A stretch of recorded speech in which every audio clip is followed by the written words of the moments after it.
बाबा से बुलंद दुरूद शरीफ का नजराना पेश फरमाएँ। पढ़ें अल्लाहुम्मा सल्ली अला सय्यिदिना नबीना मवाना व मलजाना मुहम्मद व अला आलि सय्यिदिना व मौलाना मुहम्मद सलातन तुनज्जीना बिहा मिन जमीइल अहवालि वल आफात व तक़दी लना बिहा जमीअल हाजात व तुतहिरुना बिहा मिन जमीइस सय्यिआत व तरफ़उना बिहा इंदका अला दरजात व तुबल्लिगुना बिहा अक़सल गायात मिन जमीइल खैरात फ़िल हयात व बअदल ममात इन्नका क़रीबुन मुजीबुद दाअवात व अंत अला कुल्लि शैइन क़दीर।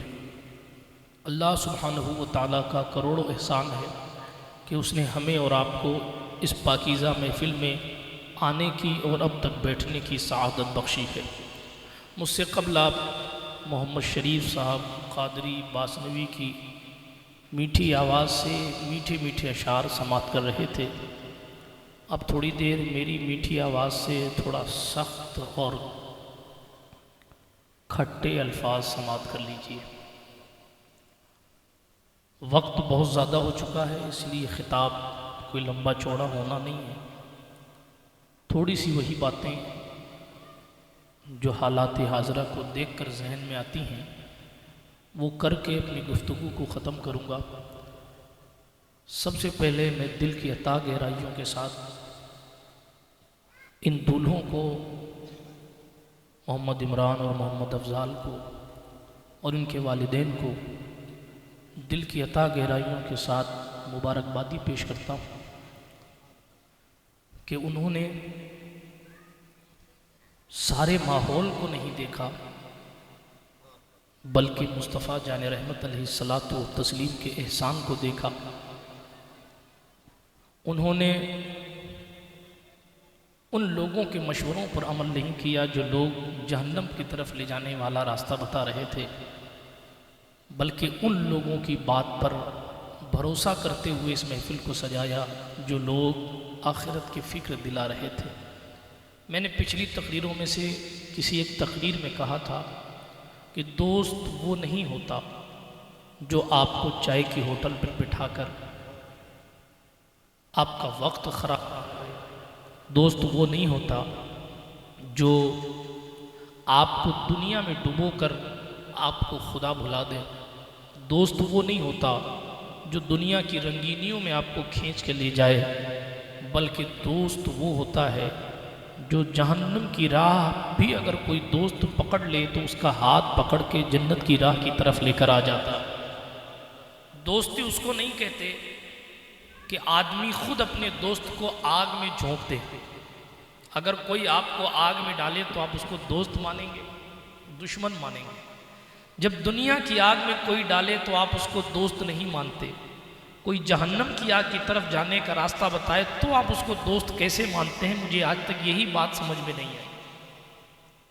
गौर करने की बात और सोचने की बात है कि आप भी जानते हैं कि क्या सही है और क्या गलत है। हर नमाज छोड़ने वाला जानता है कि नमाज छोड़ना बहुत बड़ा गुनाह है। हर डीजे पर नाचने वाला जानता है इस्लाम में नाचना जायज़ नहीं है। हर डीजे बजाने वाला जानता है कि इस्लाम में ये चीज़ गलत है, गुनाह है। हर बंदा जानता है कि इस्लाम में किसी की दिल आज़ारी सख्ती से मना की गई कि किसी का दिल दुखाना आपके ईमान चले जाने का सबब भी हो सकता है। ये सारी चीज़ें लोगों को पता हैं, उसके बावजूद भी बंदा दुनियादारी में डूबा हुआ है। दुनिया सज संवर कर हमारे सामने आती है, दुनिया नए नए अंदाज में हमारे सामने आती है और हम दुनियादारी में डूब जाते हैं। यही बात अल्लाह के रसूल सल्लल्लाहु अलैहि वसल्लम ने इरशाद फरमाई थी। गैबदा नबी ने 1500 साल पहले फरमाया था। सही बुखारी शरीफ में हदीस मौजूद है। अल्लाह के रसूल अलैहिस्सलाम ने फरमाया, अल्लाह की कसम मैं इस बात का खौफ नहीं करता कि तुम मेरे बाद शिर्क करोगे, लेकिन मुझे इस बात का डर ज़रूर है अन तनाफसू फी दुनिया, कि तुम दुनियादारी में डूब जाओगे। आज हम अपने मुआशरे की खैर लें तो हमें ये बात वाज़े तौर पर मालूम होती है कि दुनियादारी ही दुनियादारी नज़र आ रही है। इखलास दूर दूर तक ख़त्म होता जा रहा है, नीयतों की अच्छाई दूर दूर तक ख़त्म होती जा रही। बल्कि अब तो माहौल अच्छा है, अब तो माहौल ऐसा है कि अगर इमाम साहब बताएं कि भाई ये रास्ता सही है, ये रास्ता गलत है, और 4 लोग और साथ हो जाएं कि नहीं साहब इमाम साहब तो कहते रहते हैं, इमाम साहब का काम है कहना, तो लोग इमाम के ही दुश्मन हो जाते हैं, लोग मुबल्लिग के ही दुश्मन हो जाते हैं, लोग जनाबे वाला मुस्लिम के दुश्मन हो जाते हैं कि साहब ये बात ठीक नहीं कर रहा। मिजाज के मुताबिक शरीयतें नहीं चला करती, शरीयत मुतहरा का कानून तबीयत के मुताबिक नहीं चलता। ये मुस्तफ़ा जाने रहमत का कानून है। हुजूर अलैहिस्सलातु व तस्लीम के मुस्कुराने से कानून बनता है, हुजूर के बोलने से कानून बनता है, हुजूर के चलने से कानून बनता है, हुजूर के सोने से कानून बनता है। ये वो कानून नहीं कि लोगों की भीड़ लाकर कानून में तब्दीली की जा सके। ये आफाकी मजहब का आफाकी कानून है। ये कानून खुदा बनाता है, जिब्रील लाते हैं, मुस्तफा नाफिज करते हैं, और हर वफादार कहता है कौले मोहम्मद कौले खुदा, फरमान न बदला जाएगा, बदलेगा जमाना लाख मगर कुरान न बदला। सुभान अल्लाह, हक है, सुभान अल्लाह। लेकिन सवाल ये है, कुरान तो नहीं बदला जाएगा। अल्लाह ने फरमा दिया इन्ना नहनु नज़्ज़लना ज़िक्र व इन्ना लहू लहाफ़िज़ून, हमने नाजिल किया है, हम ही हिफाजत करेंगे। कुरान तो बदला नहीं जाएगा, मगर कुरान पढ़ा कब जाएगा? कुरान बदला तो नहीं जाएगा, कुरान सीखा कब जाएगा? कुरान सिर्फ कुरान से कसम खाई जाएगी? अल्लामा इकबाल ने कहा था, लोगों तुमने इस कुरान को सिर्फ इसलिए इस्तेमाल किया कि जब किसी की सांस उखड़ने लगती है तो तुम उसके करीब बैठकर सूरह यासीन पढ़ते हो। इकबाल की फिक्र अपनी अलग थी, उसने कहा मैं सूरह यासीन का मना नहीं करता, मगर जो कुरान जिंदगी देने के लिए आया था तुम उसे सिर्फ मौत के वक्त याद कर रहे हो। कुरान तो ज़ात-ए हयात का नाम है, कुरान तो जिंदगी जीने का तरीका सिखाने वाली किताब का नाम है, मगर हमने कुरान को सिर्फ कसम खाने वाली किताब समझ रखा। लाओ कुरान, खाओ कसम, झगड़ा खत्म। ये हमारी और आपकी जिंदगी का मेयार हो गया है। अल्लाह का कुरान कहता है ये ऐसी किताब है, ज़ालिकल किताबु ला रैब फीह, इसमें शक की कोई जगह ही नहीं है, ऐसी किताब है। अल्लाह का कलाम कहता है ये जो दुनिया है, ये दुनिया किसने बनाई? अल्लाह ने बनाई। ये दुनिया अल्लाह ने बनाई। 18,000 मखलूक़ात का खालिक अल्लाह है। 18,000 मखलूक़ात का खालिक अल्लाह। इन फूलों का खालिक भी अल्लाह है। ये फूल की पत्तियां आपको मालूम है कब्रों पर क्यों रखी जाती हैं? हदीस शरीफ में आता है रसूल मोहतशम सल्लल्लाहु अलैहि वसल्लम रास्ते से गुजरे, और जब रास्ते से गुजरे तो सरकार मदीना अलैहिस्सलाम ने कब्र के अंदर की देख ली। लोग कहते हैं मुस्तफ़ा पीठ के पीछे की नहीं जानते, ये नहीं जानते, वो नहीं जानते, हुजूर कब्र के अंदर की भी जानते हैं। अब पता नहीं हिंदी वाली बुखारी में है कि नहीं है, अरबी वाली में मैं दिखा दूंगा। अल्लाह के रसूल सल्लल्लाहु अलैहि वसल्लम ने फरमाया ये कब्र वाला है, इस पर अजाब हो रहा है। बाहर से तो कब्रें सबकी एक जैसी होती हैं, फिर भी निगाह मुस्तफ़ा है। साहबा ने नहीं देखा, मुस्तफ़ा ने देखा, अंदर देख रहे। अच्छा सिर्फ देख नहीं रहे, अजाब हो रहा है। हुजूर ने फरमाया एक चुगलखोरी करता था इसलिए अजाब हो रहा है, दूसरा पेशाब की चींटों से नहीं बचता था इसलिए अजाब हो रहा है। आप कहते हैं पीठ पीछे का पता नहीं, ये पता नहीं, वो पता नहीं। यार वो बंदा कब मरा है साथ वाले को ये पता नहीं, जो हुजूर के साथ हैं उन्हें ये पता नहीं कि बंदा मरा कब है। और हुजूर अलैहिस्सलातु व तस्लीम को ये क्या पता मरा कब है? अरे ये जिंदा जब था तब क्या करता था हुजूर को वो भी पता है।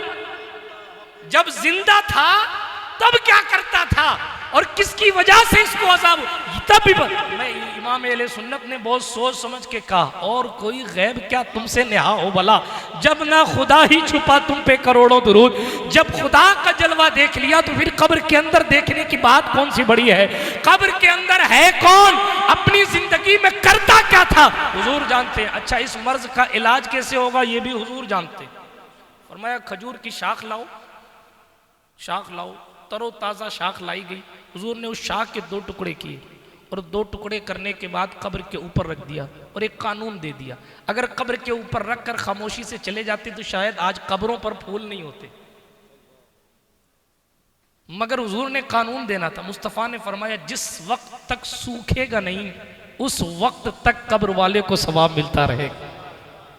अब पता चला कि जो भी चीजें तर होती हैं, चाहे वो बर्ग हो, चाहे समर हो, चाहे वो पत्ते हो, चाहे वो फल हो, जो चीज़ें तर होती हैं वो अल्लाह की तस्बीह बयान करती हैं। दूसरी हदीस शरीफ में है अब जब बल्कि इसी में है कि जब तक ये सूखेगा नहीं तब तक अल्लाह की तस्बीह बयान करेगा, और अल्लाह की तस्बीह अगर लकड़ी बयान करेगी तो अल्लाह कब्र वाले को सुकून अता फरमाए। लोग तीजे और 10वें और 20वें का पूछते हैं, यार अगर जिक्र इलाही शाखें करने लग जाएं खजूर की तो अल्लाह उसकी बरकत से कब्र वालों को सुकून देता है, तो रिश्तेदार करने लग जाएं तो फिर कितना सुकून मिलेगा। ये जितनी भी फूल की पत्तियां होती हैं, आपने कभी सूखा फूल किसी मज़ार पे नहीं देखा होगा। क्यों? इसलिए कि पत्तियां जब तर होती हैं तो ही तस्बीह करती हैं, और जब तर होके तस्बीह करती हैं तो कब्र वाले को भी इसका फ़ायदा होता है। पड़ोसी सवाल कर देगा तो जिनको अल्लाह वाला मानते हो उनको कहाँ ज़रूरत है सवाब की, आप पलट कर जवाब देना। हुजूर ने अस्तगफिरुल्लाह इसलिए नहीं पढ़ा कि हुजूर गुनाह करते थे, हुजूर ने अस्तगफिरुल्लाह इसलिए पढ़ा कि हुजूर के दर्जे मजीद बुलंद हो जाए और दुनिया को तालीम उम्मत मिल जाए। उम्मत को तालीम देने के लिए गौसे पाक तो माँ के पेट से वली बनकर पैदा हुए थे। 40 साल तक इशा के वजू से नफल नमाजें क्यों पढ़ी? ताकि दुनिया जाने कि अब्दुल कादिर का गौसे आजम बनना कोई आसान नहीं है, बल्कि पेड़ की पत्तियों पर गुजारा करके बंदा अपने मकाम को अफजल बनाता है। खैर, ये पत्तियां गुनाहगार के लिए आसानियां पैदा करती हैं और अल्लाह वालों के मर्तबे को बढ़ाया करती हैं। इसलिए आम की कब्र पर भी रखना जायज़ है और ख़ास की कब्र पर भी रखना जायज़ है। लेकिन बताना यह है कि ये पत्तियां भी तस्बीह करती हैं। क्या हम इन पत्तियों से भी गए गुजरे हैं? क्या हमें खुदा याद नहीं है? लोगों के दिलों को हो क्या गया? सारी कायनात का खालिक व मालिक अल्लाह है। माइक वाला जानता है कि माइक कैसे सही बजेगा, मोबाइल वाला जानता है कि मोबाइल कैसे बनेगा, क्या इसमें अच्छाई है क्या खराबी। आपके लिए वर्ल्ड कुछ हो, दुनिया के साइंसदानों ने दुनिया को कुछ भी कहा हो, पैसे वालों ने दुनिया को कुछ भी कहा हो, किसी भी इल्म वाले ने दुनिया को कुछ भी कहा हो, मगर आओ उससे पूछें जिसने दुनिया बनाई है कि मौला ये दुनिया क्या है, तो अल्लाह का कुरान एक जगह नहीं कई जगह ऐलान करता है ये दुनिया की जिंदगी धोखे का सामान। जिसने दुनिया बनाई है वो धोखा कह रहा है, जिसने दुनिया बनाई है वो धोखा कह रहा है, और हम पता नहीं किस धोखे में। जिसने बनाया है कायनात को वो कहता है ये जिंदगी ये एक धोखा है। अलग अलग अंदाज से कभी ज़ुय्यिना लिन्नास हुब्बुश शहवात फरमाया, कहीं मन काना युरीदु हर्सत दुनिया कहा, कहीं किसी आयत से कहीं किसी आयत से। मफहूम एक है कि दुनिया को दिल न देना। अल्लाह के रसूल रास्ते से गुजर रहे हैं सल्लल्लाहु अलैहि वसल्लम, मरी हुई बकरी देखी तो हजरत जाबिर से कहने लगे, जाबिर ये बकरी देख रहा है? क्या सरकार मर के सड़ गई है, बदबू आ रही है। हुजूर ने फरमाया ये दुनियादारी, ये दुनियादारी। सही बुखारी शरीफ में हदीस है, हज़रत अब्दुल्ला इब्ने उमर अल्लाह के रसूल अलैहिस्सलाम के सहाबी हैं, बल्कि सहाबी इब्ने सहाबी हैं, बाप भी सहाबी उमर बिन खत्ताब, खुद भी सहाबी अब्दुल्ला बिन उमर, आशिक़ रसूल अब्दुल्ला इब्ने उमर। ये वही अब्दुल्ला इब्ने उमर हैं जो अपना इमामा पेड़ में लटका लेते हैं और कहते हैं हुजूर की ये सुन्नत भी अदा हो जाए। ये वही अब्दुल्ला इब्ने उमर हैं, ये वही अब्दुल्ला इब्ने उमर हैं जनाबे वाला, जिनके दिल में इश्क रिसालत कूट कूट कर भरा है। यही अब्दुल्ला इब्ने उमर एक दिन अपने अब्बा से कहने लगे, अब्बा जी अब मुझे सिंगल हिस्सा दिया गया, हुसैन को डबल दिया गया, ऐसा क्यों हुआ? उमर फारूक ने तरबियत फरमाई, कहने लगे बेटा ये बता क्या तेरा बाप हुसैन के बाप की तरह है? क्या तेरी माँ हुसैन की माँ की तरह है? क्या तेरा नाना हुसैन के नाना की तरह है? कहा ना मेरा नाना हुसैन के नाना की तरह, ना मेरी माँ हुसैन की माँ की तरह, ना मेरा बाप हुसैन के बाप की तरह। सरकार उमर ने फरमाया फिर तेरा हिस्सा हुसैन के हिस्से की तरह कैसे होगा? फतवा उमर बिन खत्ताब पे लगना चाहिए, इधर नहीं। इसलिए कि जनाब जिसने दीन सिखाया है उसकी जिंदगी ये है। आज लोग तरह तरह की बातें करने लगे, मगर वो उमर है जो इमाम हुसैन या इमाम हसन के सामने अपने सर के बाल को पकड़ के कहते हैं अल्लाह की कसम हमारे सरों पर ये जो बाल उगाए हैं वो आप अहले बैत के सदके से उगाए हैं। जिगर चाहिए इतना कहने के लिए। वो उमर जिसके आदा पे शैदा सकर उस खुदा दोस्त हजरत पे लाखों सलाम। मैं फिर कभी उमर पढ़ूंगा, मगर मैं तरबियत की बात करता हूँ। ईद के दिन उमर बिन खत्ताब रो रहे थे। रोने का सबब क्या था? बाप बहरहाल बाप होता है, बेटे की औलाद के बदन पर ईद के दिन नया कपड़ा नहीं है। आज तो पता नहीं कपड़े सिलाई कितने जाते हैं। वह अमीरुल मोमिनीन की हैसियत है और ईद के दिन नया कपड़ा नहीं है। आज तो जनाब पीठ के दर्द की वजह से गद्दे न जाने कितने बदले जाते हैं, मगर जो कायनात का मुख्तार मुस्तफ़ा है वो खजूर की छाल पर जिंदगी भर हुजूर सोते रहे। अल्लाह अकबर कबीरा। 3 दिन कभी ऐसा नहीं गुजरा सरकार मदीना की जिंदगी में जिसमें तीनों दिन हर टाइम खाना दस्तरखान पर आ जाए। अल्लाह अकबर। किसी एक मदीना शरीफ आने के बाद किसी न किसी वक्त या तो सिर्फ खजूरें होती या जनाबे वाला फाका करके गुजारा होता।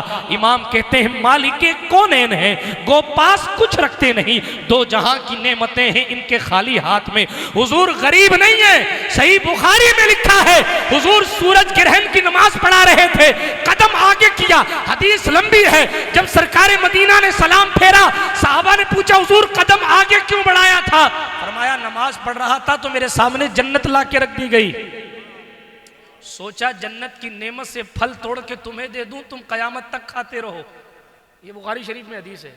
मैं फिर कहता हूं हिंदी वाली का पता नहीं, अरबी वाली में मैं दिखा दूंगा।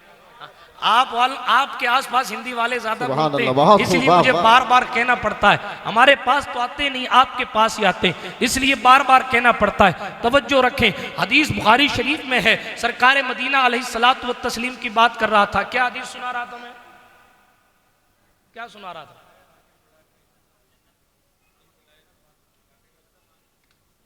ला इलाहा इल्लल्लाह। दुरूद शरीफ पढ़े, अल्लाहुम्मा सल्ली अला। दुरूद शरीफ पढ़ लें, सवाब है। अल्लाहुम्मा सल्ली अला सय्यिदिना मौलाना मुहम्मद वाला आलि सय्यिदिना मौलाना मुहम्मदिन अदद मा फी इल्मिल्लाह सलातन दाइमतन बिदवामी मुल्किल्लाह। अर्ज कर रहा था, कदम आगे बढ़ाया। जब कदम आगे बढ़ाया, नमाज मुकम्मल हुई ना सूरज ग्रहण की, इसी में है कि कदम पीछे भी किया था। नमाज मुकम्मल हुई, साहबा ने पूछा हुजूर सबब क्या था? एक बार आगे बढ़ाया, एक बार पीछे किया। हुजूर अलैहिस्सलाम ने फरमाया नमाज पढ़ रहा था ना तो जन्नत मेरे सामने कर दी गई। हदीस बुखारी शरीफ में। लोगों ने सिर्फ तर्जुमा किया, मगर आप आशिकों की तर्जुमों को पढ़ेंगे तो कहेगा यार, वो कहेंगे यार ये मुस्तफ़ा का दरबार है। ये मक्का में नमाज पढ़ें कि मदीना में? लोग कहते हैं मरेंगे तब जन्नत में जाएंगे। हुजूर वो हैं जिनके सामने जन्नत ही उठा के ला के पेश कर दी जाती है। हुजूर वो हैं। लेकिन बहरहाल जो जैसा समझे अल्लाह जिसको जैसी तौफीक दे। मुस्तफ़ा और जन्नत उठा के लाना क्या? हुजूर तो वो हैं अगर जनाब अपने हुजरे से मिंबर, मिंबर से हुजरा, हुजरे से मिंबर, हुजरे से मिंबर, मिंबर से हुजरा बार बार आए जाएं। बुखारी में भी है, मुस्लिम में भी है। फरमाया माँ बैना हुजरती व मिंबरी रौज़तुम मिन रियादिल जन्ना। जो मेरे कमरे और मेरे मिंबर के बीच में है वो जन्नत की क्यारियों में से एक क्यारी है। जन्नत लाना तो क्या, हुजूर 5 टाइम नमाज पढ़ने के लिए अगर कहीं से गुजरे तो वो खुद जगह खुद ही जन्नत बन जाती। वो जगह खुद ही जन्नत तो बहरहाल जन्नत, वो जन्नत की तरफ जाऊंगा तो बात लंबी हो जाएगी। लेकिन अभी मैं तेजी के साथ अपने मौजू पर गुफ्तगू करता हूँ। सरकार मदीना अलैहिस्सलाम और तस्लीम ने फरमाया चाहता तो जन्नत की नेमत तुम्हारे सामने ला के रख देता, लेकिन फिर मैंने कहा कि जन्नत को जन्नत ही रहने दिया जाए, इसलिए छोड़ दिया। तो बताएं जिसकी शान ये हो कि नमाज की हालत में उसके सामने जन्नत पेश की जाती हो, उसको गरीब कहेंगे आप? जो ये फरमाए या आयशतु लौशीतु लसारत मैयल जिबालु ज़हब, ऐ आयशा अगर मैं चाहूं तो ये पहाड़ सोना हो जाए, नहीं।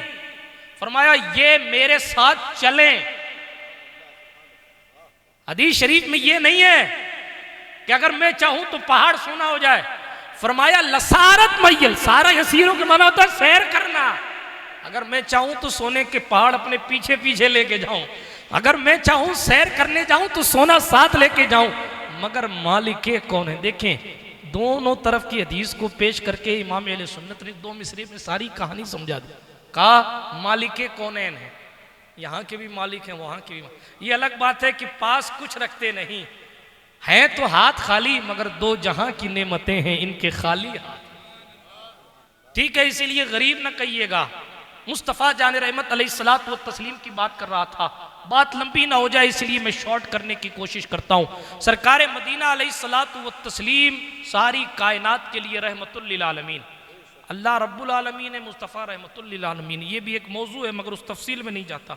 बता ये रहा था कि अल्लाह रब्बुल इज़्ज़त के पैर रसूल सल्लल्लाहु ताला अलैहि वसल्लम का इरशाद वाला शान अब्दुल्ला इब्ने उमर से कह रहे हैं, यही हदीस शरीफ सुना रहा था बुखारी शरीफ की। हज़रत अब्दुल्ला इब्ने उमर सहाबी इब्ने सहाबी, और बीच में जिक्र आ गया सरकार उमर का ईद के दिन रोने का। ईद के दिन रो रहे थे, पूछा गया कि क्यों रो रहे हैं, तो जनाबे वाला दिल में ख्याल आया, आज ईद का दिन है, मेरे बेटे के पास नया जोड़ा नहीं है इसलिए रो रहा हूँ। मगर बेटे की तरबियत अच्छी होती है तो फिर वो मामलात से कंप्रोमाइज़ करना जानता है, और बेटे की तरबियत भी अगर नाच गा के की जाएगी तो फिर जनाबे वाला फिर आप आखिरी टाइम पे समझाएं, बेटा मेरी इज्जत बचा ले, तो डीजे मत बजाना। यार 18 साल तक तो उसको डीजे के सिवा कुरान सिखाया ही नहीं, और एक दिन में मान कैसे जाएगा। आज तक तो आपने ख्याल नहीं किया कि इसके दिल में सिर्फ चुप करने के लिए पैदा होते ही आप उसको यूट्यूब की लत डाल दे रहे हैं। जवान होते होते वो अय्याश नहीं बनेगा तो क्या परहेजगार बनेगा। आप तरबियत पर ध्यान नहीं दे रहे और रिजल्ट अच्छा चाह रहे हैं, तो जनाब जो बोया जाता है वही काटा जाता है। आपको बचपन में तावीज़ें और मन्नतें और चादरें याद रहती हैं, और जब बेटा जवान हो जाता है तो बंदी भूल जाती है कि मेरे बेटे के लिए मैंने कहाँ कहाँ दुआएं की थी, किन किन अल्लाह वालों से सिफारिशें की थी, किस किस का तावीज़ पहनाया था, किस किस के लिए दुआ करवाई थी, सब भूल गए। अब एक ही चीज़ याद है, दोस्तों ने कहा शादी तो एक बार होती है, शादी तो एक बार होती है, आज नहीं नाचेंगे तो फिर कब नाचेंगे। मैंने परसों आसन में कहा था, ज़रूरत पड़ने पर शादी दोबारा हो जाती है, मगर मौत का फरिश्ता एक बार ही आता है। ऐसा नहीं कि जरूरत पड़ने पर आपको फिर दोबारा पैदा किया जाएगा। पुनर्जन्म तो हमारे यहाँ नहीं है, वो अलग लोग हैं जिनके यहाँ ये है कि यहाँ अच्छा करोगे तो ठीक है, वरना कुत्ते बना दिए जाओगे, बंदर बना दिए जाओगे। यहाँ तो कुछ नहीं ना ऐसा, यहाँ तो ऐसा कुछ नहीं है। तवज्जो, मेरी आवाज़ उससे तेज़ आ रही है इसलिए मेरी तरफ तवज्जो रखें। हाँ, दुरूद शरीफ पढ़ें, अल्लाहुम्मा सल्ली अला सय्यिदना व मौलाना मुहम्मद व अला आलि सय्यिदना व मौलाना मुहम्मदिन कमा तुहिब्बु व तर्दा बिन तुसल्ली अलैहि सलातन तबका व तदूम बिदवामिल मलिकिल हय्यिल क़य्यूम। अर्ज़ ये कर रहा था, तरबियत की बात कर रहा था। सरकार मदीना अलैहिस्सलाम के सहाबी उमर बिन खत्ताब रज़ियल्लाहु ताला अन्हु, तरबियत कितनी प्यारी की थी। बाप के दिल में ख्याल है कि आज ईद का दिन है, मेरे बेटे के बदन पर कपड़ा नहीं है, रो रहे हैं। अब्दुल्ला इब्ने उमर आए, अपने वालिद को देखा कि रो रहे हैं, पूछा अब्बा जी क्यों रोते हो, रोने का सबब क्या है। कहने लगे बेटा मैं अमीरुल मोमिनीन हो के भी तुझे नया कपड़ा नहीं पहना पा रहा इसलिए रो रहा हूँ। अल्लाह अकबर, इतना कहना था, क्या पलट कर जवाब दिया। तरबियत का असर देखें, पलट कर जवाब दिया, अब्बा जी अफसोस तो वो करे, अफसोस तो वो करे जिसके पास कपड़े हों और उसके माँ बाप उससे नाराज हों। मेरे लिए इससे बड़ी खुशी की बात क्या है कि आप मुझसे राजी हैं। कपड़ों से क्या लेना, आपके दिल से लेना देना है। आप मुझसे राजी हैं, मेरे लिए यही ईद का दिन है और मेरे लिए यही खुशी का सबब है। अगर आप मुझसे राजी ना रहें और मैं नए कपड़े पहन के घूमूं तो फिर मेरी जिंदगी का फायदा क्या है। ये तरबियत का अंदाज है। ये जनाब जिनको निस्बते सहाबियत मुस्तफ़ा मिली है उन लोगों का अंदाज़ जिंदगी ये है कि वो अपने बापों के और अपनी माओं के दिलों का इतना ख्याल रखते हैं। आज आलम क्या है, बाप रो रहे हैं कि बेटा मेरी इज्जत है समाज में, मेरा वकार है समाज में, तो उसको मलिया मीट मत करना, तो डीजे मत बजाना। मगर बेटा नहीं अब्बा जी मेरे भी दोस्त हैं, मेरी शादी है, मेरी बात नहीं पूरी होगी तो फिर किसकी होगी, मेरी मर्जी नहीं चलेगी तो फिर किसकी चलेगी। इस तरीके से जिद की जा रही। ये मुआशरे का माहौल है, सिर्फ एक मोहल्ले या एक शहर की बात नहीं, कमोबेश बहुत से मुस्लिम इलाकों का यही हाल हो चला है, क्योंकि लोगों को दिलों से खुदावंदे कुद्दूस का खौफ खत्म होता जा रहा है। लोग भूल गए कि मौत का फरिश्ता एक दिन आएगा और उसका आने का मामला ये होगा, बंदा बस होकर तड़पता रहेगा, बेकरार होकर तड़पता रहेगा। एक दिन हमारी और आपकी जिंदगी में ऐसा भी आएगा जैसा कि हम सोचते हैं लोगों के बारे में, सुनते हैं लोगों के बारे में कि साहब जनाबे वाला वो बंदा ऐसा है, अभी बीमारी में मुब्तला है, अभी उसको अस्पताल लेकर गए हैं, अभी डॉक्टर ने जवाब दे दिया है, अब वो घर लेकर आ गए हैं, अब जनाब अपनी जिंदगी की आखिरी सांसें गिन रहे हैं। ये हमारी और आपकी जिंदगी में भी हो सकता है। हमें और आपको भी अपनी जिंदगी की आखिरी सांसें गिननी होगी। हमें और आपकी जिंदगी, हमारी और आपकी जिंदगी में भी ये मरहला आएगा कि लोग हमारे हमारे बारे में भी कहेंगे कि साहब वो था तो बड़ा हट्टा कट्टा यार, अचानक कैसे बीमार हो गया, उसको बीमारी कैसे लग गई। फिर लोग कहेंगे यार उसको सांस लेने में तकलीफ हो रही है, सांसें उखड़ने लगी हैं। अब रिश्तेदार कहेंगे अरे उसकी बेटी फला जगह शादी की हुई है, उसको बुलाओ, अपने बाप को देख ले, कहीं बाप को कुछ हो ना जाए। बेटा दुबई रहता है, दूसरे शहर रहता है, को बुलाओ, अपने बाप को देख ले, कहीं उसकी सांसें ना उखड़ जाएं। अल्लाहु अकबर कबीरा। ये मामला कमोबेश बहुत सारी जिंदगियों का है। बुलाओ रिश्तेदारों को और देख ले जिंदगी आखिरी, पता नहीं कब सांसों की माला टूट जाए, कब सांसों की डोरी टूट जाए। लोग इंतजार में हैं, अब सांस टूटे तब सांस टूटे। किसी को खुदा ने तौफीक दी तो सूरह यासीन की तिलावत वो करने लगा, किसी को मौला ने तौफीक दी तो जनाब कलमा शहादत की तलकीन करने लगा। मगर मैं ये कहना चाह रहा हूं, जवानी पर कोई कितना भी इतरा ले, अपनी ताकत पर कितना भी इतरा ले, ओढ़कर मिट्टी की चादर बेनिशा हो जाएंगे। एक दिन ऐसा आएगा हम भी दास्ता हो जाएंगे। सिकंदर दुनिया से चला गया, हलाकू दुनिया से चला गया, चंगेज दुनिया से चला गया, गौरी दुनिया से चला गया, पृथ्वी दुनिया से चला गया, गजनवी दुनिया से चला गया, बाबर दुनिया से चला गया, अकबर दुनिया से चला गया, जहांगीर दुनिया से चला गया, शाहजहां दुनिया से चला गया, आलमगीर दुनिया से चला गया, बहादुर शाह जफर दुनिया से चला गया। ऊपर से लेके नीचे तक तारीख को पढ़ते रहे, लोग आते गए जाते गए।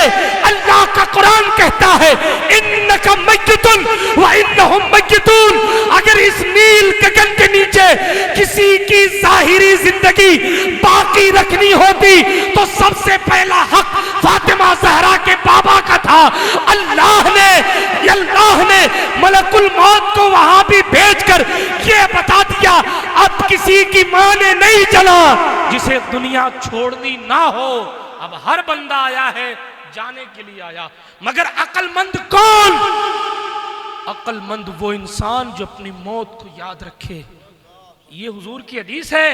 हर बंदा अपने आप को अक्लमंद समझता है। बंदा 4 किताबें पढ़ ली, अपने आप को सुपर पावर समझने लगा। एक दिन मदरसा नहीं गया, अपने आप को मुफ्ती आजम समझने लगा। फारसी की पहली में लिखा है बगैर सीखे उस्तादगी मत कर, क्योंकि नीम हकीम खतरा जान, नीम मौलवी खतरा ईमान। मैं वल्ला बिल्ला तल्ला किसी पर टारगेट नहीं कर रहा, मैं मुस्तफा का दीन सिखा रहा हूं। आला हजरत फरमाते हैं बगैर आलिम बने वाज करना हराम है। आज गली गली में किताब लेके फिर रहे लोग, और फिर शुकूक व शुबहात में कौम ऐसी मुब्तला है। कोई रोड पर बहस कर रहा है, कोई चौराहों पर कर रहा है, कोई होटलों पर कर रहा है, और कोई भी कुछ। लो किताब देखो हिंदी की बुखारी, लो किताब ये लिखी बुखारी, दो किताब ये रखी किताब। अरे क्या हो गया? किताब का लिखा ही पढ़ना है कि कुछ समझ में भी आता है उसे कि भाई हुजूर कहना क्या चाहते हैं। ये सब क्यों है? पहले क्यों नहीं था? इसलिए कि पहले हमारे यहां पढ़े लिखे लोग होते थे। पहले अगर इल्म कम भी होता तो अदब और इश्क आसमान से बातें करता था। पहले तो ये मामला था। अब तो बना ही दिया गया बेअदब, तरबियतें तो खत्म हो गई, अदब का मामला तो दूर हो गया। हालांकि कासिम नाम है मुहद्दिस का, और गालिबन वो इमाम अबू यूसुफ के पास पढ़ते थे या इमाम मालिक के पास पढ़ते थे। 3 साल पढ़ा, 2 साल अदब सीखा, 3 साल या 30 साल पढ़ा। कई दिनों पहले रिवायत पढ़ी थी। तो 3 साल पढ़ा, 2 साल अदब सीखा, 1 साल इल्म, और फिर आखिर में मालूम क्या कहा जिंदगी के आखिर में कि लगे काश वो जो 1 साल इल्म पर लगाए थे वो भी अदब पर लगाया होता तो मेरी जिंदगी का मामला कुछ और होता। आपको मालूम है मूसा अलैहिस्सलातु व तस्लीम के सामने जो जादूगर लड़ने आए थे उन्हें मुसलमान होने का शरफ किसने दिया? अदब ने। जी, नुज़्रतुल मजालिस के मुसन्निफ इमाम अब्दुर रहमान सफूरी लिखते हैं कि उन जादूगरों में एक अंधा जादूगर भी था। जब मूसा अलैहिस्सलाम सामने आके खड़े हुए असाए मूसा लेके, इधर 1000 जादूगर, एक रिवायत के मुताबिक 12000 जादूगर, उधर मूसा है और हारून है, बस असा है मिन जानिबिल्लाह है, ठीक है। इधर अंधा जादूगर था, वो बड़ा दिमागी था। उसने पलट कर कहा, लोगों मेरे साथियों, मुझे मूसा से कुछ और ही खुशबू आती है। हाँ, तुम ऐसा करो कि मूसा का किसी तरह अदब करो ताकि अगर हम हार भी जाएं तो भी हमारा नुकसान ना हो, मूसा की बेअदबी ना हो। हालांकि उस वक्त वो कुफ्र पे थे, फिरौन की तरफ से लड़ने आए थे, जादूगर फिरौन की तरफ से लड़ने आए थे, कुफ्र को प्रमोट करने आए थे, मगर अदब किया। तो लोगों ने आपस में मशवरा किया फिर हम अदब कैसे करें, आए तो लड़ने, अब लड़ाई में कौन सा अदब है। तो उसने फिर एक बेहतरीन तरीका बताया। उसने कहा ये पूछ लो कि आप पहले फेंकेंगे कि हम पहले फेंकें। ये अदब है मूसा का। आए हैं लड़ने, मगर आप शुरू करें या हम शुरू करें, बस ये पूछ लेना, आप पहले फेंकेंगे या हम। और कुरान में जगह जगह इसका जिक्र है कि आप फेंकोगे या हम फेंकें, आप करतब दिखाओ या हम दिखाएं। मफहूम के तौर पर तर्जुमा कर रहा हूं। नतीजा ये हुआ मूसा अलैहिस्सलाम मुस्कुरा दिए, कहा नहीं तुम काला बल अलकू, तुम ही फेंको। अब नतीजा क्या हुआ, सारे आपने किस्सा सुना हुआ है कि हज़रत मूसा ने जब अपना आसा फेंका तो सारे सांप खत्म हो गए, निगल लिए गए, किस्सा खत्म हो गया। वो सब लंबी दास्तान, लंबी तफसीर कुरान मुक़द्दस के 16वें पारे में मौजूद है, उस तरफ नहीं जाता। मगर जनाब जब किस्सा खत्म हो गया तब उन्होंने कहा आमनतु बिरब्बि हारून व मूसा, मैं मूसा और हारून के रब पर ईमान लाया। सब ने कहा तो ये ईमान की दौलत मिली कि अच्छा सिर्फ ईमान की दौलत नहीं, देखें एक अदब किया, पहली बात मोमिन हो गए, अदब की बरकत से मूसा के सहाबी हो गए, मूसा के सहाबी हो गए। और तीसरी बात देखें, सबसे पहली बात तो मोमिन होना बहुत बड़ी नेमत, फिर उसके बाद सहाबी होना बहुत बड़ी नेमत, फिर जनाब मोमिन के लिए सबसे बड़ी नेमत शहादत है, शहादत है। अब जब फिरौन ने सुना कि ये मुझसे मुकर गए तो कहा सबके हाथ पांव काट दो और सबको कत्ल कर दो। ईमान भी ले आए थे, मूसा के सहाबी भी हो गए और फिर उसी ईमान पर शहादत की मौत भी मिल गई। एक अदब ने मोमिन भी बनाया, सहाबी भी बनाया, शहीद बनाकर जन्नत का मकीन भी बनाया। अदब से बंदा कहां से चला कहां पहुंचा।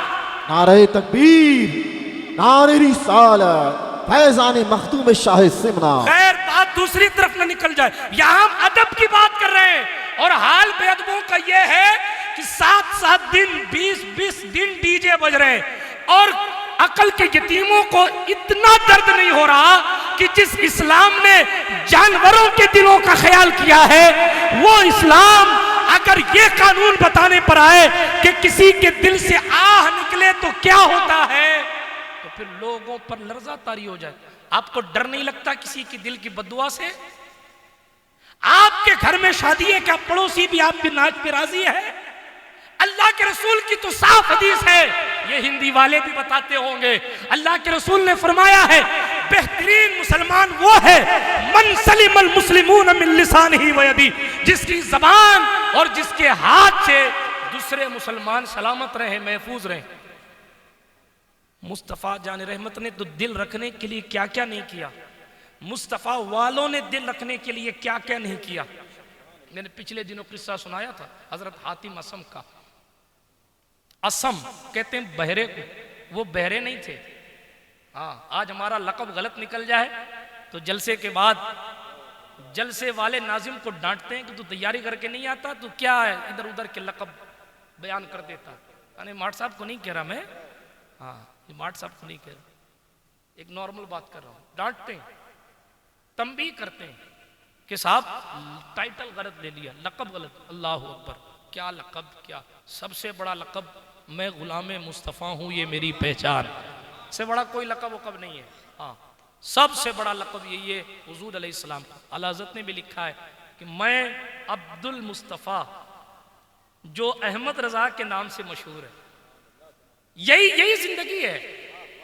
क्या मैं गुलाम मुस्तफ़ा हूँ, ये मेरी पहचान, यही पहचान काम आएगी। फरिश्ते नहीं पूछेंगे कि तुमको मुल्ला जी क्या कहा जाता था, अल्लामा साहब तुम्हें क्या कहा जाता था, खतीब साहब तुम्हें क्या कहा जाता था? फरिश्ते ये पूछेंगे माँ कुंत तक़ूलु फी हक़्क़ हाज़र रजुल, तुझे क्या कहा जाता था, ये मत बोल, ये मत बोल, ये बोल तू इनको क्या कहता था। ये है जब बंदा हुजूर के इश्क में दुनिया से जाएगा तो कहेगा शम्सुद्दुहा यही तो है, बदरुद्दुजा यही तो है, सदरुल वरा यही तो है। हाँ हाँ, जिनको पुकारती है खल्क सुबह मसा यही तो है। सरवर कहूँ के मालिको मौला कहूँ तुझे, बागे खलील का गुले ज़ेबा कहूँ तुझे। अल्लाह रे तेरे जिस्म मुनव्वर की ताबिशें, ए जाने जा में जाने तजल्ला कहूँ तुझे, ए जाने जा में जाने तजल्ला कहूँ तुझे। मुजरिम हूँ अपने अफ़्व का सामा करूँ शाह, यानी शफी रोज़े जज़ा का कहूँ तुझे। हाँ तेरे तो वस्फ़ ऐब तनाही से है बरी, हैरा हूँ मेरे शाह मैं क्या क्या कहूँ तुझे। कह ले कि सब कुछ उनके सना खां की खामोशी, चुप हो रहा है कह के मैं क्या क्या कहूँ तुझे। लेकिन रज़ा ने ख़त्म सुखन इस पे कर दिया, खालिक का बंदा खल्क का आका कहूँ तुझे। यही फिक्र सादी की है या साहिबल जमाल व या सय्यदल बशर मिन वजहिकल मुनीर, लक़द नुव्विरल क़मर ला युमकिनु सला कमा कान हक़्क़ुहु बादस खुदा, बुजुर्ग तुई किस्सा मुख्तसर। यही फिक्र हस्सान इब्न साबित की है, खुलिक़त मुबर्रअम मिन कुल्लि ऐब कअन्नका खुलिक़त कमा तशा। हाँ ए अल्लाह के रसूल, आपको अल्लाह ने हर ऐब से पाक पैदा किया। जिसके पास ऐसा महबूब हो उसे कहीं और दिल लगाने की जरूरत है। मैं हुजूर की हदीस, हुजूर की बात सुना रहा था कि हम भूल गए कि जनाब हमारी और आपकी जिंदगी किधर जानी चाहिए और कहाँ जा रहे हैं। वो टाइटल की बात आ गई तो बात उधर चली गई। ठीक है, अर्ज ये कर रहा था, दुरूद शरीफ पढ़े तो आगे बात। सल्लल्लाहु अलैहि नबी उम्मी वाली सल्लल्लाहु अलैहि वसल्लम सलातन तबका व तदूम बिदवामिल मलिकिल हय्यिल क़य्यूम। अर्ज ये कर रहा था, टाइटल वाइटल की बात बीच में आ गई, बात दूसरी तरफ चली गई, लक़ब की बात आ गई। बात ये अर्ज कर रहा था कि सरकार मदीना सल्लल्लाहु ताला अलैहि वसल्लम की गुलामी, यही हमारी और आपकी जिंदगी है। दिल को तकलीफ देना किसी को, यकीनन लोगों की आह लेना बहुत बुरा काम है। इसी के तनाजुर में मैं सरकार हातिम का किस्सा सुना रहा था और एक लक़ब से लक़ब की बात याद आई। असम कहते हैं बहरे को। किसको कहते हैं? बोड़ा जिसको आप कहते हैं, समझ गए अब। हातिम असम, ये बहरे नहीं थे, फिर भी इनको बहरा कहा जाता है और हर किताब में इनको बहरा लिखा गया। हालांकि बहरे थे नहीं, तो लिखा क्यों गया? उनके यहाँ मसला पूछने के लिए खातून आई, और जब खातून आई, तवज्जो के साथ सुनिएगा, मेरे नौजवानों से मैं गुजारिश करूंगा तवज्जो के साथ सुनिए। दुनिया एक धोखा है, हम दुनियादारी में डूबते जा रहे हैं। सुने, जब उनके पास वो औरत आई मसला पूछने के लिए, जब मसला पूछने के लिए वो खातून आई तो री खारिज हो गई। जब री खारिज हुई तो उन्होंने ये सोचा कि इसकी आवाज़, गंदी हवा निकलने की आवाज़ हातिम तक पहुंच गई होगी, जिसकी वजह से वो शर्मिंदा होने लगी। तवज्जो है आपकी? जिसकी वजह से वो शर्मिंदा होने लगी। आई थी मसला पूछने, बेइख्तियारी तौर पर ये अमल हो गया। जब ऐसा हुआ तो उन्होंने सोचा कि इसकी आवाज़ हातिम के कान तक पहुंची होगी, इस वजह से वो शर्मिंदा हुई। जब हज़रत हातिम असम ने देखा कि हुजूर की एक उम्मतिया शर्मिंदा हो रही है, तो उन्होंने कान पे हाथ रख के कहा, जोर से बोलो, मैं ऊंचा सुनता हूं। उस दिन से आपका लक़ब असम पड़ गया, बहरा। जब वो चली गई ना, मसला बता दिया, वो चली गई, तो साथियों ने भी कुछ कहा ना, तो हज़रत हातिम ने फिर कान पे कहा ज़रा ऊंचा। तो लोगों ने कहा हुजूर अब वो चली गई है, अब तो वो चली गई, हम तो जानते हैं कि आप सही सुनते हैं। हज़रत हातिम ने कहा जब तक वो जिंदा रहेगी और जब उसको पता चलेगा कि मैं ठीक सुनता हूँ, उस दिन वो शर्मिंदा होगी। इसलिए मुझे बहरा कहलवाना गवारा है, हुजूर की एक उम्मतिया का शर्मिंदा करना उसे गवारा नहीं। यहाँ तो हाल है ये, और यहाँ 30 डीजे बज रहे, 20 डीजे बज रहे, हराम कामों में फख्र कर रहे हैं लोग। फिर क्या फर्क है रामलाल में और गुलाम मुस्तफा में? क्या कर रखा है आपने? बारातों को देखकर कोई इम्तियाज कर सकता है ये अपना है कि दूसरा है? अगर एक दो टोपी वाले ना, अच्छा हैरत तो मुझे उन टोपी वालों पे भी होती है, आगे डीजे बज रहा, पीछे टोपी पे चल रहा है। अरे खुदा के बंदे, कुछ तो इज्जत रख ले यार। हिंदुओं की बारातें मस्जिदों के सामने से जाती है तो वो डीजे बंद कर लेते हैं कि साहब इबादत गाह आ गई, और हमारा वाला बेवकूफ कहता है नमाज का टाइम नहीं है, चलने दो चलने दो। रोने का मकाम है, दिल मुर्दा हो गए, अफसोस नहीं होता।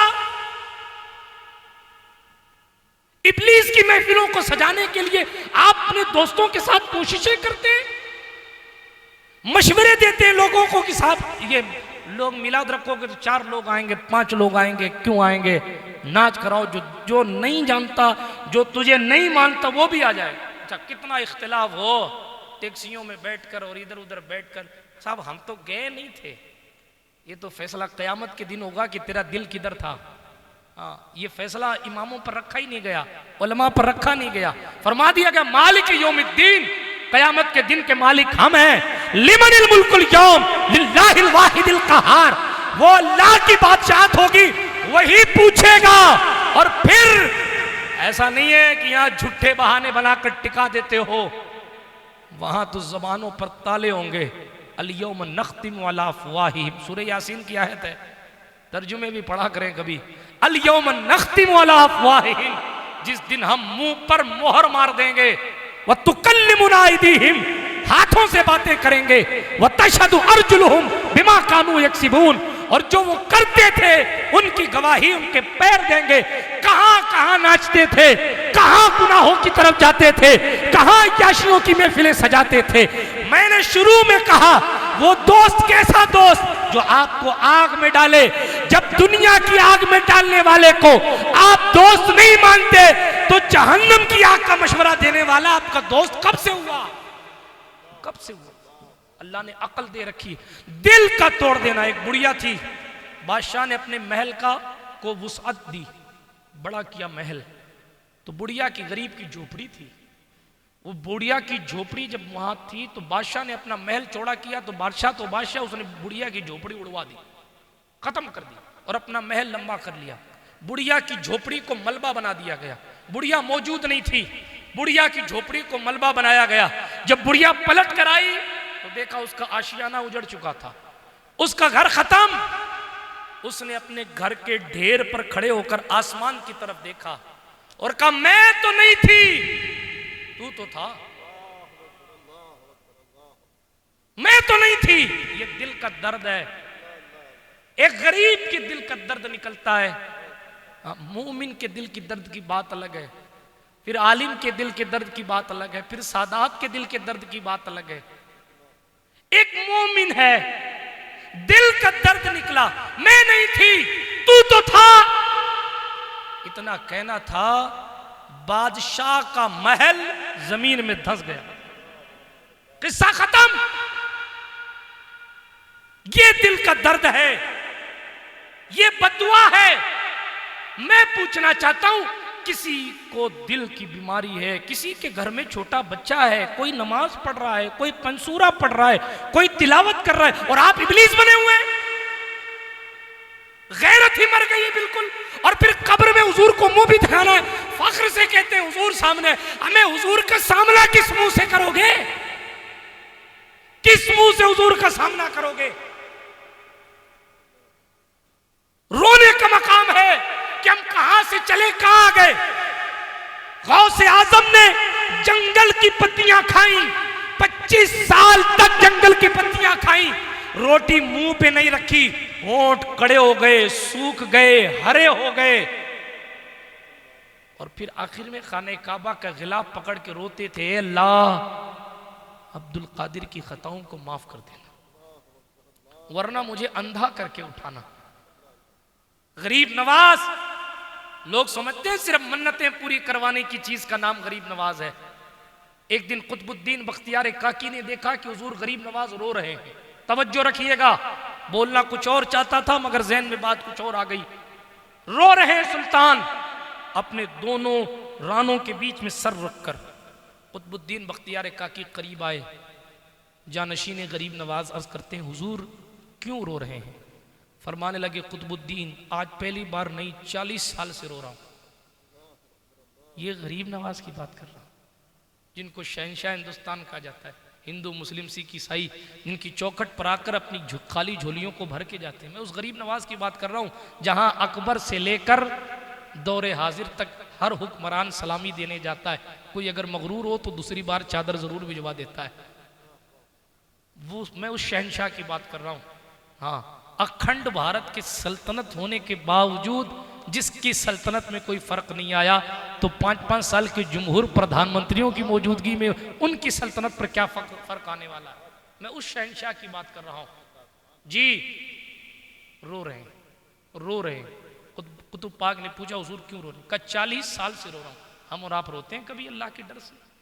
पसंदीदा क्रिकेट टीम हार जाए तो रोते हैं, काम धंधा न चले तो रोते हैं, फैक्ट्री में आग लग जाए तो रोते हैं, मोबाइल का बैलेंस कट जाए तो रोते हैं, पेट्रोल गलत जगह खत्म हो जाए तो रोते हैं, इज्जत चली जाए तो रोते हैं। कभी हुजूर को याद करके रोया? कितने एहसान फरामोश हो यार। वो हर रात रोते थे। ये उलमा बैठे हैं, हज़रत महबूब कलाम साहब बैठे हैं, हाफिज़ उबैदुर रहमान साहब बैठे हैं, आप इनसे पूछें। अभी आप शरीफ साहब से आला हज़रत का शेर पढ़ रहे थे, सुन रहे थे, अल्लाह क्या जहन्नम अब भी न सर्द होगा। रो रो के मुस्तफ़ा ने दरिया बहा दिए। हुजूर हर रात रोते थे, रात भर इबादत करते थे। और अल्लाह का कुरान कहता है या अय्युहल मुज़म्मिल कुमिल लैला इल्ला कलीला निस्फ़हु अव इनक़ुस मिन्हु कलीला। महबूब, ए चादर ओढ़ने वाले महबूब, रात को क़याम किया कर, मगर थोड़ा क़याम करके सो जाया कर। आधी रात या उससे कम ज़्यादा क़याम करके सो जाया कर।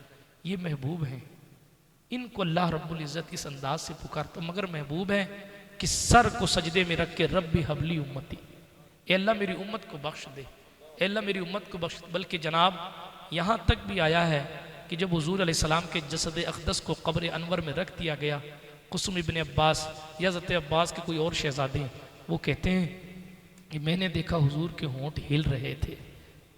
जब मैंने अपना कान करीब किया और मैंने तवज्जो के साथ देखा तो हुजूर की ज़बान पर जारी था रब्बी हबली उम्मती, या अल्लाह मेरी उम्मत को बख्श दे, या अल्लाह मेरी उम्मत को बख्श दे, जिसके सदक़े से हज़ारों बख्शे जाएंगे। यार कोई एक दिन हमारे लिए एक आंसू बहा ले तो हम सारी ज़िंदगी कहते हैं ये मुझसे बहुत मोहब्बत करता है, मेरे लिए रोता है।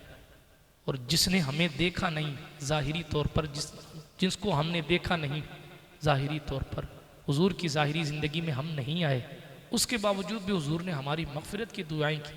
ए अल्लाह मेरी उम्मत को जहन्नम में मत डालना, तेरा अज़ाब बड़ा सख्त है। आप और हम कितने एहसान फरामोश हो गए। जिस हुजूर के सदक़े हमें इज़्ज़तें मिली हैं, वक़ार मिला है। मूसा अलैहिस्सलाम की उम्मत में पैदा होते ना तो रात में क्या क्या कलाकांडी करते हैं सब दरवाजे पर लिख दिया जाए। ये मूसा की उम्मत बनी इसराइल का मामला था कि बंदा रात में क्या करता है वो दरवाजे पे लिख दिया जाता। ज़रा सोचो, दरवाजे पर हमारे गुनाह लिख दिए जाए तो कितनी इज्जतें रहेंगी। सारा भांडा फूट जाएगा, घर वाले ही घर से भगा देंगे। लेकिन शुक्र है कि मूसा की उम्मत में नहीं, मुस्तफ़ा की उम्मत में आए। कितनी भी अय्याशियाँ करें मगर किसी के सामने जाहिर नहीं होता कि ये बंदा अपनी तन्हाई में इतना गंदा है। अगर उस उम्मत में होते तो शायद हमारी औलाद भी हमारे साथ ना होती, हमारा बाप भी हमारे साथ नहीं होता कि हमारी रंगीनी और हमारी बुराइयों को देखकर लोग हमसे भागते। हाथ चूमना तो दूर की बात, लोग सलाम करना गवारा नहीं करते। मगर ये हुजूर का सदका है कि इज़्ज़तें बची हैं, ये हुजूर का सदका है कि ऐब को छुपाया हुआ। अल्लाह सत्तार मूसा की उम्मत के लिए भी है, अल्लाह सत्तार मुस्तफ़ा की उम्मत के लिए भी है। सत्तार तो अल्लाह हमेशा से है, हमेशा रहेगा, मगर ये सदका मुस्तफ़ा का है कि उसने ऐब पोशी और बढ़ा दी है, हमें देखकर नहीं, मुस्तफ़ा जान रहमत को देखकर। एक एहसान हो तो मैं बताऊं कि ये एहसान है। कोई बंदा गैस सिलेंडर आप खरीदने जाएं या बैंक की लाइन में जाएं और कोई बंदा आपकी सिफारिश करे और पीछे से ला के आपको आगे खड़ा कर दे तो आप खुश होते हैं कि यार इसकी चलती है और इसने देखो मेरा टाइम बचा लिया, मुझे भीड़ से बचाया और मेरा काम जल्दी से हो गया। घर पे जाके न जाने कितने लोगों को उसके एहसान बताते हैं, मगर वो मैशर की भीड़, वो सवा नेज़े का सूरज, वो तपती हुई तांबे की ज़मीन, वो पसीने में डूबे हुए लोग, वो जनाब जहन्नमियों की वो कैफियतें कि जब वो पानी मांगे तो उन्हें खोलता हुआ पानी दिया जाएगा, जब वो खाने के लिए मांगे तो उन्हें बबूल के कांटे दिए जाएंगे। बाज़ के हालात ये होंगे कि वो अपने हाथों को खुद ही खा रहे होंगे, बाज़ सर तक, कुछ सीने तक, कुछ कमर तक, कुछ पूरे ही अपने पसीने में डूबे हुए होंगे। और ऐसी कैफियत में कोई सहारा नहीं होगा, कोई सहारा नहीं होगा। और सबसे पहले पूछा जाएगा कम सल्लैता, तूने नमाजें कितनी पढ़ी हैं। ऐसी हिसाब की कैफियत होगी कि इब्राहिम खलील और मूसा कलीम जैसे नबी भी कहेंगे इज़हबू इला गैरी, मेरे अलावा किसी और के पास चले जाओ, किसी और के पास जाओ, किसी और के पास जाओ। जहां नबी भी पहले सिफारिश करने के लिए तैयार नहीं होंगे। जरा सोचने की बात है, अल्लाह के रसूल अलैहिस्सलाम के सदक़े आदम से लेके ईसा तक की उम्मतें हमसे पहले आई, हमसे पहले आई। मेहनतें उन्होंने ज़्यादा की। आदम की उम्मत आई तो गैस नहीं था, उन्होंने पत्थरों को पत्थरों से लगाकर आग पैदा की। लोगों ने फिर आगे खेतियां की। फिर जनाबे वाला आप जैसे जैसे दौर आगे बढ़ता गया, दुनिया में सहूलतें आती गईं। हम सबसे आखिर में आए, दुनिया का दस्तरखान सजा हुआ, हम सबसे आखिर में आए। और जब क़यामत में खड़े किए गए तो फिर अल्लाह ने फरमाया अब हिसाब पहले आदम की उम्मत का नहीं, पहले मोहम्मद की उम्मत का होगा। इसलिए कि हम उम्मत को नहीं देख रहे हैं, मुस्तफ़ा को देख रहे हैं। कोई बैंक की लाइन में पीछे से आगे खड़ा कर दे, कोई 20 लोगों से आगे कर दे तो आप उसका शुक्रिया अदा करते हैं। हमारे हुजूर ने हजारों लाखों करोड़ों अफराद की मौजूदगी में आपको सफ़े अव्वल में लाके खड़ा कर दिया। आप भूल गए हुजूर के एहसान। और हुजूर ही की सुन्नत है। बताएं, सुन्नत तो इबादत है ना अल्लाह की, हुजूर की सुन्नत तो अल्लाह की इबादत। इबादतों में कब से गाने होने लगे, इबादतों में कब से नाच होने लगे। आप कहने कि निकाह सुन्नत है, इबादत है, रसूल की सुन्नत अदा करने जा रहे हैं। शैतान के तरीके से रसूल की सुन्नत अदा करने जा रहे हैं। क्या हो गया है? तूफान नूह लाने से क्या फायदा है, चश्म 2 अश्क ही काफी हैं अगर असर करें। होश के नाखून लो यार। आप और हम रोजाना ऐसी मौतें देखते हैं। अभी मिल के गया था, अभी लाश आ रही है। अभी फेसबुक चला रहा था, लाइव था, अभी पता चला कि उसका एक्सीडेंट हो गया। अभी स्टेटस गाने का डाला है और अभी रूह निकल गई। जरा सोचें, इंटरनेट की आईडियों पर गाने तो पड़े रहेंगे और बंदा कोई लॉगिन करने वाला उनको नहीं होगा, क्योंकि जिसके पास पासवर्ड था वो तो चला गया। अब जब तक वो गाने पड़े रहेंगे, क्या तब तक उसको कब्र में अजाब नहीं दिया जाएगा? क्या कर रहे हो, किस तरफ जा रहे हो? सोचें, गौर करें, आखिर मरना है। किसी मुफक्किर ने कहा था गुनाह लज्जत की वजह से मत किया करो, क्योंकि लज्जत खत्म हो जाती है, मजा खत्म हो जाता है, इंटरेस्ट थोड़ी देर के लिए होता है, खत्म हो जाता है, लेकिन गुनाह आपके जिम्मे बाकी रह जाता है। आप कहीं नाचने गए, नाचे तो एक बार 1 घंटा नाचे, आधा घंटा नाचे, या नाच की महफिल में रहे, वो तो आधा घंटा का रहा ना, लेकिन क्या महफिल से हट जाने के बाद गुनाह भी हट गया? नहीं, वो तो लिख दिया गया। अब जब तक तौबा नहीं होगी तब तक लिखा हुआ ही है। इसीलिए अपने रब की तरफ पलटें। अल्लाह का कुरान कहता है ये दुनिया की जिंदगी धोखा है, तो फिर इसमें करें क्या? अल्लाह को राजी करें, रसूलुल्लाह को राजी करें। जब अल्लाह खुशी का मौका दे तो ऐसी शुक्र की महफिलें सजाएं। हाँ, मैं नहीं कहता कि मुझे बुलाएं ना बुलाएं, जलसा कराएं ना कराएं, लेकिन नात की महफिल सजा लें, कुरान मुक़द्दस की तिलावत का शौक़ पैदा करें। आप नहीं बाहर से नात खानों को बुलाना चाहते, मकामी या मोहल्ले के लड़कों को बुलाकर कुछ बातें करें दीन की, रसूल पाक की नातें सुन, यानी नेकी का काम करें, नेकी का। जाहिर है, मैं एक मशहूर जुमला अपना कहता हूँ कि जनाब किसी दुकान की बुनियाद रखनी हो तो आप दिन अच्छा देखते हैं, आप बुनियाद रखने वाला अच्छा देखते हैं, उद्घाटन करने वाला अच्छा देखते हैं, वक्त अच्छा देखते हैं। एक दुकान की बुनियाद के लिए इतनी अच्छाई और एक ख़ानदान की बुनियाद के लिए इब्लीस की महफिल। यहाँ एक ख़ानदान की बुनियाद शादी के मौके पर डाली जा रही है और आप हराम काम कर रहे हैं। दुकान नहीं चलेगी तो दूसरी जगह शिफ्ट हो जाएगी, लेकिन जिंदगी बर्बाद करने का किसने कहा? आज हमारी जिंदगियों में अमल नहीं है, यही वजह है कि मुसीबतों का गिराफ बढ़ गया है। अल्लाह का कुरान कहता इन्नल्लाह ला यज़लिमुन नासा शैआ वलाकिन्नन नासा अनफुसहुम यज़लिमून। अल्लाह लोगों पर जुल्म नहीं करता, लोग अपनी जानों पर खुद जुल्म किया करते हैं। जब परवरिश अच्छी होती है, डायरेक्शन अच्छा होता है, तो फिर इस तरह की महफिलें वजूद में आती हैं। जब अल्लाह और उसके रसूल की इताअत बंदे के कल्ब में होती है, उसको ये ख्याल होता है कि मैंने मर जाना है एक दिन, तो जाहिर है उसे ये भी ख्याल होता है कि साहब बाराती कई हो सकते हैं मगर कब्र की एक रात के लिए एक भी साथ जाने वाला नहीं। कितने भी लोग दोस्ती के, हमें झूठी FIR हो जाए तो लोग चौकी तक साथ नहीं जाते, कब्र तक साथ जाने की क्या बात है।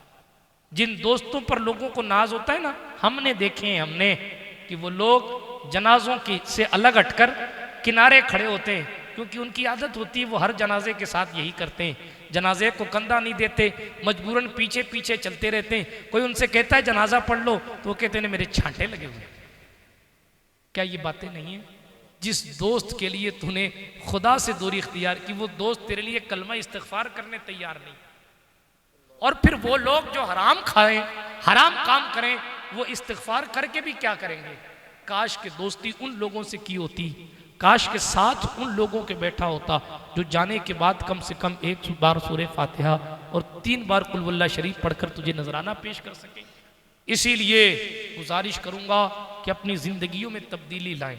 हमारा काम कहना है, हम कोई उमर फारूक आजम तो है नहीं कि जो नहीं माने तो लोगों को ठोक के समझाया जाए। अब वो दौर तो रहा नहीं, हम सिर्फ कह सकते हैं, हमारी ड्यूटी सिर्फ कहना है।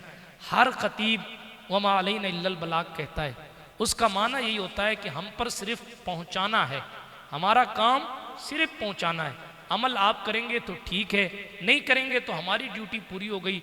हम क़यामत में खड़े होकर इतना तो कह सकते हैं मौला दम लगा के समझाया, कौम नहीं मानी तो हम क्या करें। इसीलिए मानने वालों में आइए, सिद्दीक़ अकबर के तरीक़े को अपनाइए, अबू जहल की कंपनी में मत जाइए, यजीद की तरफ ना आइए, इमाम हुसैन की तरफ आइए, जुल्म के खिलाफ खड़े होइए, हक का साथ दीजिए। मुस्तफ़ा जान रहमत अलैहिस्सलात व तस्लीम की सुन्नतों को अगर कोई पामाल करे तो रास्ते में खड़े होकर हुजूर की सुन्नतों का ख्याल कीजिए। अगर चार तरफ लोग डीजों की बारात ले जाते हो, आप हुजूर की नात की बारात ले जाइए और दुनिया को बताइए जमाना कुछ भी कहे, दीवाने जान दे देंगे मगर दामन न छोड़ेंगे तुम्हारा या रसूल अल्लाह। कोई कहे ये कर लो वो कर लो, कहीं कहीं तो ऐसे मामलात होते हैं कि मैं शादी में ही नहीं आऊंगा अगर डीजे नहीं बजेगा तो। हाँ, सुलह की शर्तें रखी जाती है, बेड़ा गारत नहीं होगा उस कौम का। मोदी ने तो बाद में बिगाड़ा है, अपने पैरों पर कुल्हाड़ी तो हमने पहले मारी।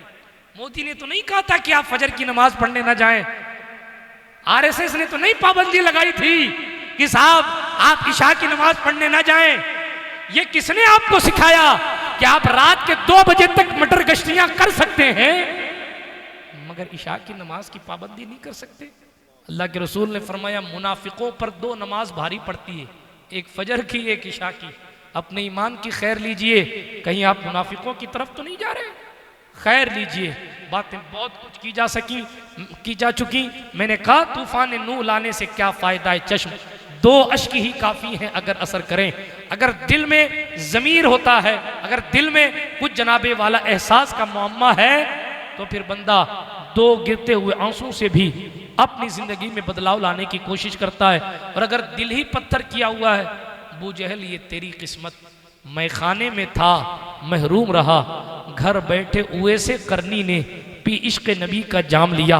अल्लाह पाक हमें और आपको हुजूर का वफादार बनाए और दुनिया की रंगीनियों से निकलकर अल्लाह रब्बुल इज़्ज़त की तरफ आने की सआदत खैर अता फरमाए। इस शादी को खाना आबादी फरमाए और दोनों जोड़ों के दरमियान अल्लाह खूब मोहब्बतें पैदा फरमाए, हर किस्म की परेशानी को आसानी में तब्दील फरमाए। यार जिंदा सोहबत बाकी, खाक मुझ में कमाल रखा है, मुस्तफ़ा ने संभाल रखा है, मेरे ऐबों पे डालकर पर्दा मुझको अच्छों में डाल रखा है। व आखिर दावाना अनिल हम्दुलिल्लाहि रब्बिल आलमीन। अस्सलाम वालेकुम।